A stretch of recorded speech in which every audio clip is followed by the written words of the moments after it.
11 ප්‍රශ්න මොකක්ද කියන්නේ? බිටු 8ක් භාවිතයෙන් දශමය ඍණ 49. හි නිවැරදි දෙකෙහි අනුපූරකය. එහෙම නැත්නම් ටෝස් කම්ප්ලිමන්ට් එක. නියෝජනය කුමක්ද? ඉස්සෙල්ලා අපි 49 බයිනරි එක ගන්න ඉතින් 49 බෙදාගෙන යන්න තියෙනවා. කීයද?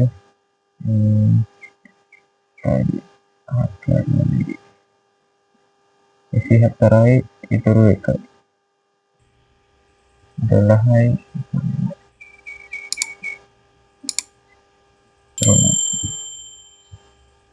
ඔන්නයි ඉතුරු නැහැ.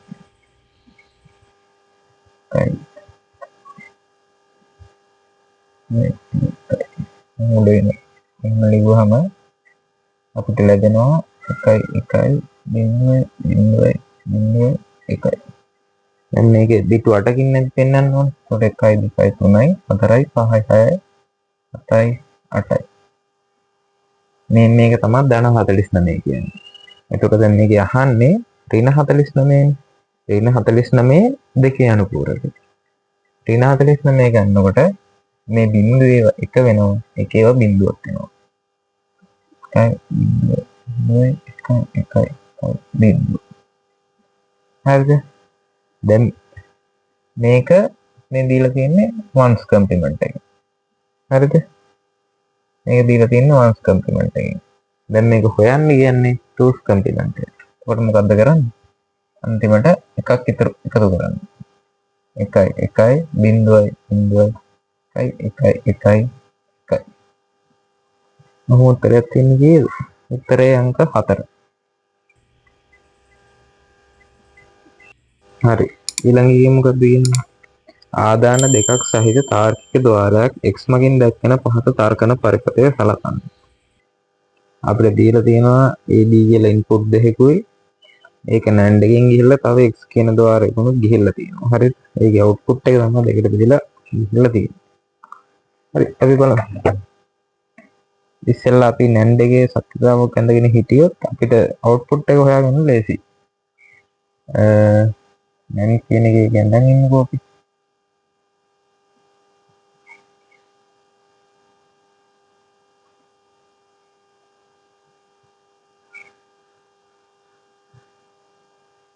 අපි සෙට් කියලා දාමු.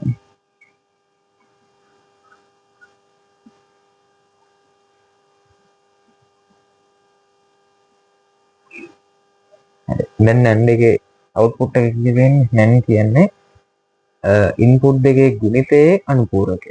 NAND කියන එකේ අනිත් පැත්ත. බිංදුව බිංදුව ගුණ වෙනවා බිංදුවයි ඒක අනුපූරකය කියන්නේ 1යි. 1 බිංදුව ගුණ බිංදුවයි 1යි. හරිද? දැන් එතකොට මේක අපිට කියලා තියෙනවා A බිංදුවයි සහ B 1යි වෙන විටනේ. A බිංදුවයි B 1යි වෙන විට. ඉතින් අවුට්පුට් එක කීයද වෙන්නේ? 1 කියන එක. හරිද? දැන් A1 ඉන්පුට් දෙකක් කළා තමයි x යන්නේ. අපිට x දීලා තියෙන්නේ NAND ద్వාරයයි NOR ద్వාරයයි XOR ద్వාරයයිනේ. අපි ඒ තුනට ඇඳලා බලමු. NAND එක ඉන්පුට් අපි ගමු ඒකට Z නෙවෙන්නේ ඉන්පුට් එක. Z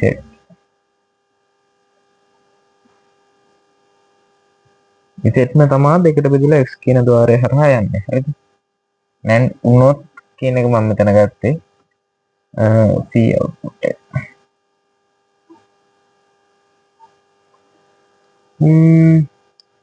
Z අපිට තනි ජල්ලයක් තියෙන හින්දා අපි දෙකක් දාගමු නේ. නෑ එකක් දාගත්තා කියන්නේ අපිට.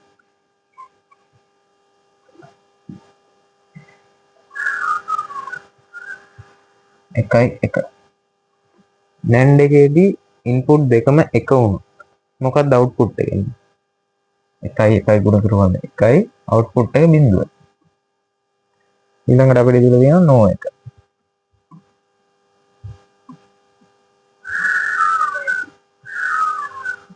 මේක අහන්න ඕනේ ඇත්තටම හිතින් ගත්ත හැකි.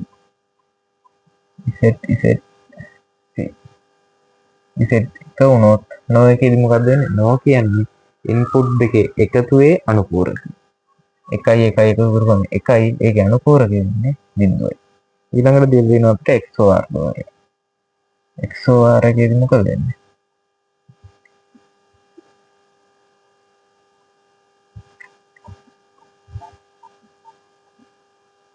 z1 XOR එකේදී වෙන්නේ එක්කෝ ඉන්පුට් දෙකෙන් එකක් එක වෙලා තිබුණොත් අවුට්පුට් එක එකයි. එක්කෝ ඉන්පුට් දෙකම එක මගයක් නම් ඒක අවුට්පුට් එක බිඳුවයි. ඉන්පුට් දෙකෙන් එකක් හෝ එක වෙලා නම් එකක් හෝ කිව්වොත් බෑ. ඉන්පුට් එකක් එක සහ අනිත් එක බිඳුව වෙලා තිබුණොත් XOR එකේ අවුට්පුට් එක එන්නේ එකයි. එතකොට දැන් මේකේ ඉන්පුට් දෙකම සමානයිනේ නේ. එකනේ තියෙන්නේ. ඒකට අවුට්පුට් එක වෙන්නේ බිඳුවයි. එතකොට මේ උත්තර තුනම හරි නේද? NAND ద్వාරයක් දාවොත් C බිඳුවක් වෙනවා. NO ద్వාරයක් දැම්මොත් C බිඳුවක් වෙනවා. XOR ద్వාරයක් දැම්මොත් C බිඳුවක් වෙනවා.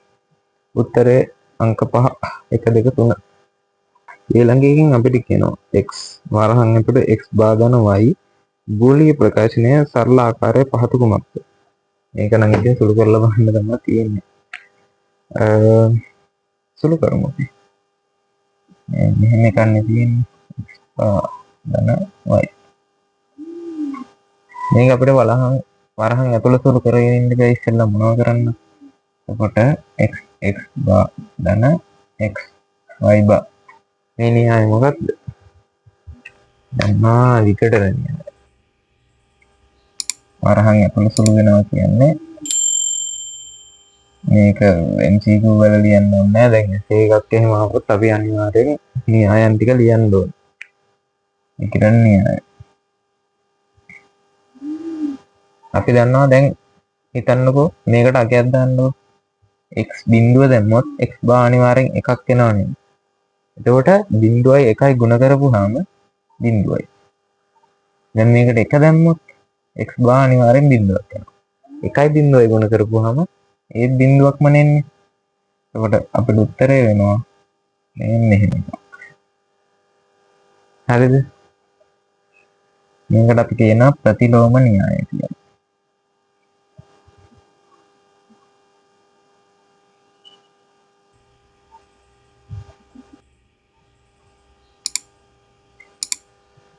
එතකොට උත්තරේ වෙන්නේ අංක 3 x y